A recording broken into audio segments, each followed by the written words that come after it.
Le flash actu du web, du digital et de la tech de ce joyeux mardi 27 août 2024, c'est maintenant. Ce flash actu est enregistré pendant le live Renaud Décode, votre émission préférée. De toutes les émissions en live, c'est ça, votre préférée, c'est celle-là. C'est sur Twitch, c'est sur TikTok Live et c'est YouTube Live. On décode le digital. Tous les jours, on forge le progrès ensemble et ça se passe en live. Et puis, on enregistre le petit flash actu que vous voyez actuellement. Alors, il y avait quoi dans l'actu web, digital, tech à ne pas manquer ces dernières heures? Et ben, je vous dis tout de suite maintenant. Votre portefeuille que vous avez dans votre poche, là, qui est beaucoup trop gros, ça fait pencher la veste, c'est nul, il devient totalement virtuel.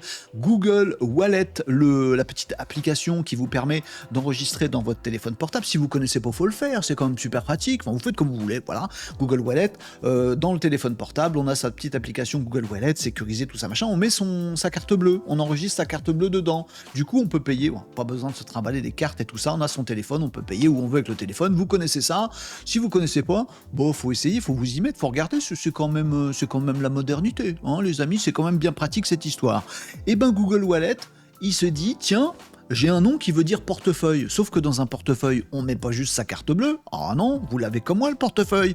Dedans, vous rangez et votre carte d'identité, et vos papiers de voiture, et votre permis, et votre assurance, et puis le passeport, pourquoi pas. Bref, c'est plus un wallet, c'est un truc gigantesque. Et ben Google Wallet, les amis, s'apprête à déployer des nouvelles fonctionnalités dans son application. Alors je parle de wallet de Google, mais il y aura d'autres applications qui feront ça.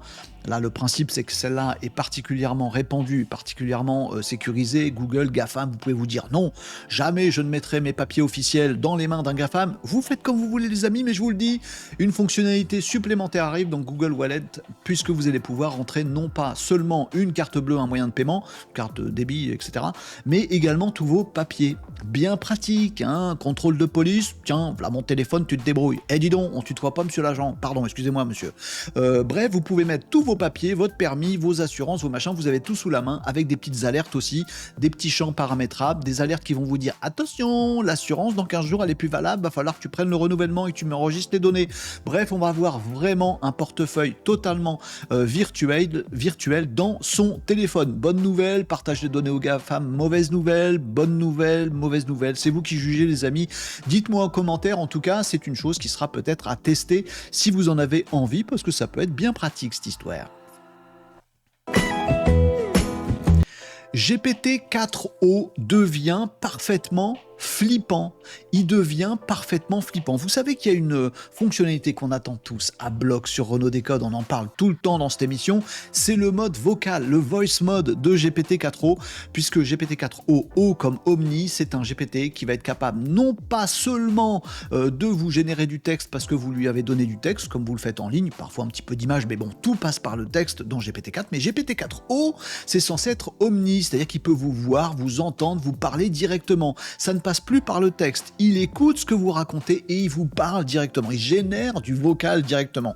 Il génère pas du texte et ensuite il fait une synthèse vocale. Non, il génère du vocal directement. C'est génial. Ça va nous permettre des conversations de ouf avec une intelligence artificielle. Et c'est aussi flippant puisque les premiers testeurs du voice mode ont fait remonter des choses parfaitement bizarres. Comme par exemple le fait que sans qu'on lui demande rien, GPT-4o en mode vocal se met à vous imiter vous-même, se met à vous imiter vous-même, se met à vous imiter. Qu'est-ce qui se passe? On dirait le jeu, vous savez, où vous répétez ce que dit l'autre. Eh ben, on a vu qu'il y avait certains comportement, parce que c'est pas des bugs, de GPT-4o en mode voice mode, qui fait des trucs un petit peu bizarres. Genre, à un moment, il prend votre voix. C'est-à-dire qu'il est capable de vous écouter, de comprendre votre voix et d'apprendre non pas que sur ses données d'entraînement vocaux, mais aussi sur votre voix à vous. Et parfois, il vous répond avec votre propre voix, comme ça, sans qu'on lui demande rien. C'est super bizarre, vous vous entendez vous parler alors que c'est pas vous, mais que c'est GPT. C'est un truc super bizarre. Parfois, il fait des bruits. Voilà, il vous parle d'orage, il fait un bruit d'orage. Et parfois, il le fait avec la bouche, tiens, fais-moi peur, j'ai le hockey, pan. Voilà, où il fait un bruit de coup de feu, il est tout à fait surprenant et il a des comportements qu'on n'avait pas forcément imaginés. Alors c'est rigolo, c'est marrant, mais c'est un petit côté un petit peu flippant et parfois un petit côté problématique au niveau de l'éthique et du coup GPT, OpenAI est en train de mettre plein de barrières de sécurité avant de balancer son mode vocal à tout le monde parce qu'on s'est rendu compte par exemple quand on lui demande de traduire quelque chose, par exemple dans une autre langue, et bien parfois GPT-4 et on comprend pas trop bien pourquoi.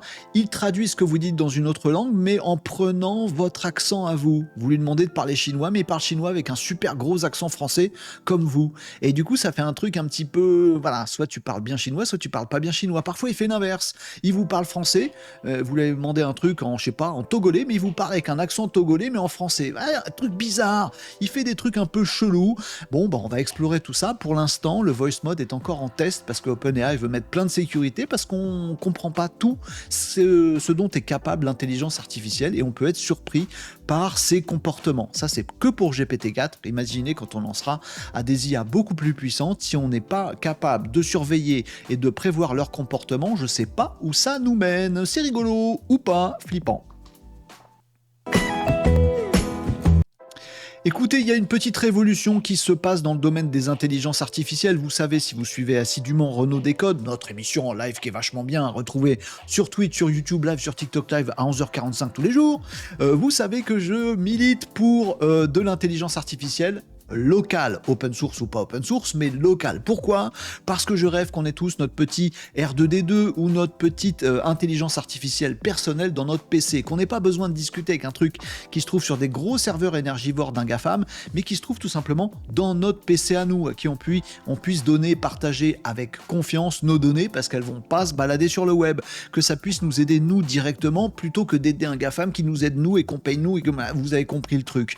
Eh bien les amis, notre champion français de l'intelligence artificielle qui s'appelle Mistral est tout à fait en cheville avec le géant du secteur qui s'appelle Nvidia. Oui, Nvidia, les cartes graphiques, qui a fait un boom énorme avec l'IA, mais qui avait déjà fait un boom énorme avec le Bitcoin, bref, qui est un acteur majeur international, mondial, interplanétaire, galactique. Et bien Mistral, notre petit français, s'est associé avec Nvidia pour créer une dinguerie qui porte le joli nom de Mistral Nemo Minitron 8B. Je l'ai noté et je le lis parce que je vais en perdre la moitié.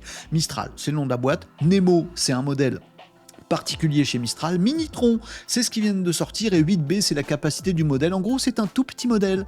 C'est pas un énorme modèle, mais c'est un bon petit modèle. Ils ont fait de l'élagage, ils ont fait tout un tas de trucs. Je vous passe les choses techniques qu'ils ont pu faire, mais ils arrivent à avoir un modèle d'IA hyper performant, vraiment compétent, super intéressant, et en même temps petit. Et grâce à leur partenariat avec Nvidia, ils arrivent à héberger Mistral Nemo Minitron 8B dans des cartes graphiques Nvidia, comme ce qu'il peut y avoir sur votre PC à vous. Pas besoin d'énormes fermes de serveurs des GAFAM, pas besoin non plus d'une énorme machine. Non, si vous avez une carte Nvidia RTX, vous pouvez avoir Mistral Nemo Minitron, je vais y arriver, 8B sur votre machine. À quoi ça sert ? Eh bien pour l'instant, Nvidia oblige, ça va servir pour les jeux vidéo. Oh, un bon petit geek gamer comme moi, il est très content déjà de ça, puisque vous allez pouvoir jouer à un jeu vidéo, et puis vous rendre compte que vous discutez avec un PNJ et que le PNJ il dit pas du tout la même chose qu'avant, il dit pas la même chose à un autre joueur, il a un comportement particulier. Si vous lui dites un truc qui répond autrement, on dirait un PNJ, un personnage non joueur dans votre jeu, un personnage du jeu,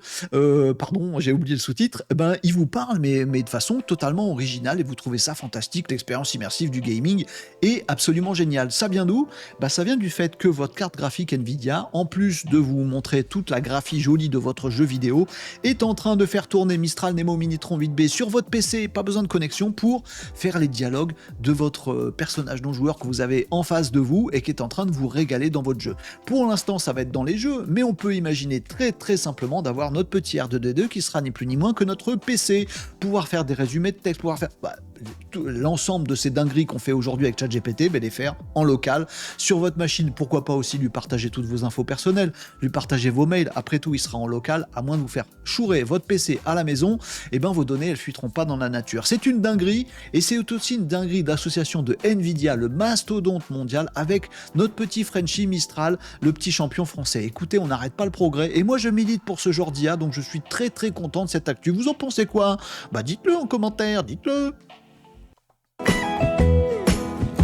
Un robot, oh les amis, tous les jours on parle de robots sur Renaud Décode. Bah oui, si vous aimez bien la robotique et notamment la robotique humanoïde, je vous conseille vivement de nous rejoindre en live les amis. Renaud Décode, c'est sur Twitch, sur YouTube Live et sur TikTok Live tous les jours de la semaine à partir de 11h45.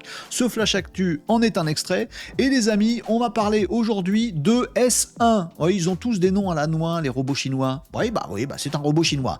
La société Astribot a profité du salon de la robotique, grand salon de la robotique à Pékin, qui a eu lieu là pendant 5 jours, c'est terminé maintenant. Il y a eu plein de robots qui ont été présentés, notamment beaucoup de robots humanoïdes. Ça sert à quoi un robot humanoïde? Pourquoi il est humanoïde le robot?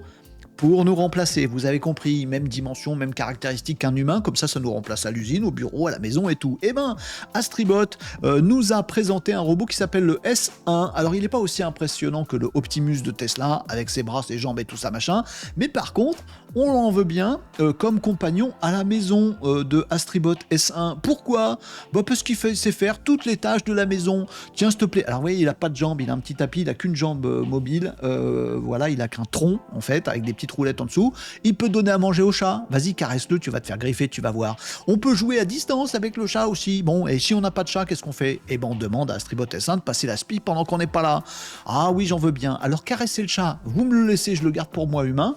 Par contre, passer la spie, de faire une petite danse ridicule, histoire de faire mes exercices. Allez hop, on le fait avec S1. Et puis de me fabriquer des gaufres. Tiens, fais-moi des gaufres, s'il te plaît, S1, j'ai la flemme. Ok, bon, tout ce que vous aimez pas faire, peut-être que d'ici 5 ans, 10 ans, un Astribot S1 ou un autre robot humanoïde, ben, le fera à votre place, présent dans votre maison. Ici, on a Astribot qui donc se positionne sur la robotique humanoïde à des fins individuelles, voilà, pour nos maisons à nous, pour faire le ménage, pour tenir la maison, pour faire la cuisine, pour donner à bouffer aux animaux, pour aller tondre la pelouse, pour faire le jardinage, etc., etc. Les choses sont en train de s'améliorer. Faut peut-être pas l'acheter maintenant, le Astribot S1, parce que s'il écrase le chat, ça va être un drame. Voilà. Mais peut-être que dans 5 ans, dans 10 ans, on vivra tous avec notre C3PO ou notre Astribot S1 à la maison. Allez savoir. En tout cas, les choses avancent du côté de la robotique humanoïde. Et ben, on va surveiller ça, bien sûr, de très près. Voilà pour les actus du jour. Nous, on va réagir, on va réfléchir, on va débattre aussi ce qu'on veut pas, ce qui est bien, ce qui est pas bien. On va parler de tout ça et on va faire plein d'autres dingueries, des petits tutos, des petits hacks, des réponses à ta question, des audits de votre site. On fait des tas de choses, les amis, et ce sera en live. Enfin, c'est maintenant pour nous en live, mais si vous voyez cet extrait du Flash Actu sur les réseaux, sachez que vous pouvez nous rejoindre. C'est tous les jours de la semaine à partir de 11h45. Ça s'appelle Renaud Décode et c'est en live sur Twitch, sur YouTube Live et sur TikTok Live. Venez nous rejoindre. Nous, on va débattre tout de suite maintenant en live.